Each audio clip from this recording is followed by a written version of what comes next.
عليكم ورحمة الله وبركاته. بسم الله الرحمن الرحيم.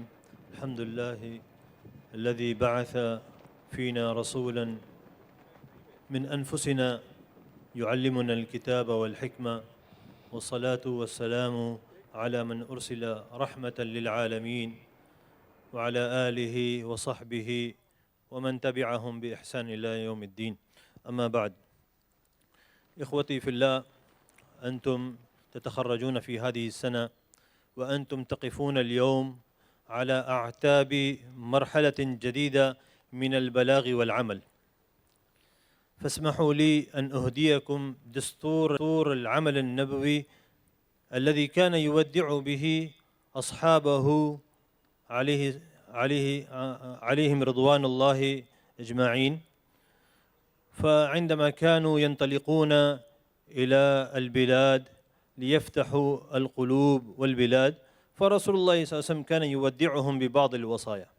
بعد أن أذكر لكم صفات الرسول صلى الله عليه وسلم التي وصف الله تعالى بها نبيه صلى الله عليه وسلم في القرآن العظيم، قال تعالى: لقد جاءكم رسول من أنفسكم عزيز عليه ما عنتم حريص عليكم بالمؤمنين رؤوف رحيم.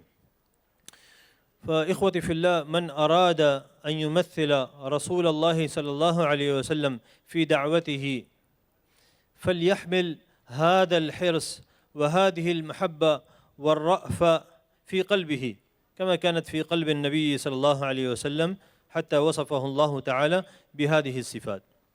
لما أن الوقت عندي 5 دقائق، لأجل ذلك أشير إلى هذه الصفات.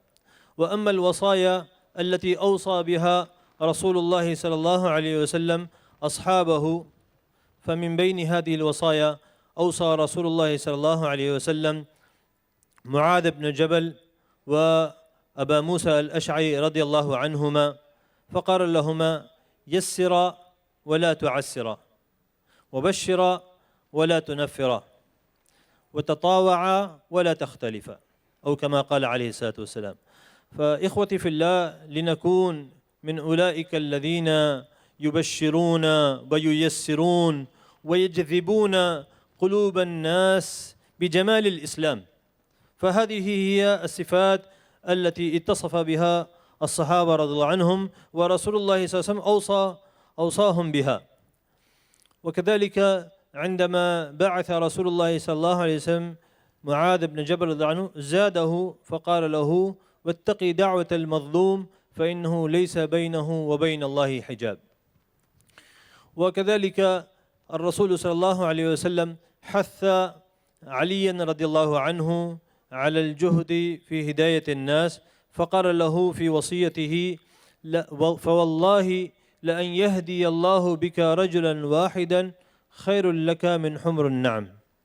فهذه الرواية وهذا الحديث يفيد أن هداية إنسان واحد تفوق أعظم الأموال، فالإنسان يحاول قدر استطاعته أن يجتهد على الناس حتى يهتدوا.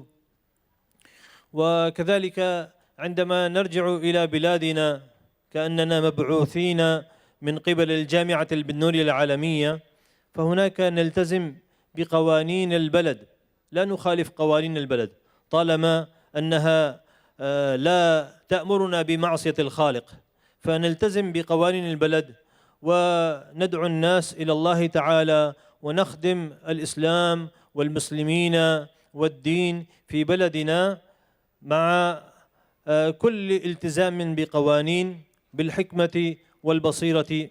فإن رسول الله صلى الله عليه وسلم أمر المسلمين بالسمع والطاعة، فقال: عليك السمع والطاعة في عسرك ويسرك ومنشطك ومكرهك وفي أثرة عليك، أو كما قال عليه الصلاة والسلام.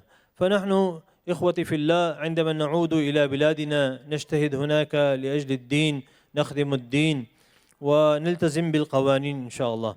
وختاما أقول لكم أيها الإخوة أن العالم هو عطشان الآن، كلهم ينتظرون هذه الرحمة النبوية التي سمعتموها في الآية، فعندما ترجعون إلى بلادكم تجتهدون عليهم بهذه الرحمة والمودة والمحبة التي كانت في قلب النبي صلى الله عليه وسلم. أسأل الله سبحانه وتعالى أن يوفقني وإياكم لما يحبه ويرضاه، وأسأله أن يجعلنا جميعا ذخرا للإسلام والمسلمين، وأن يستخدمنا لدينه وهو عنا راض.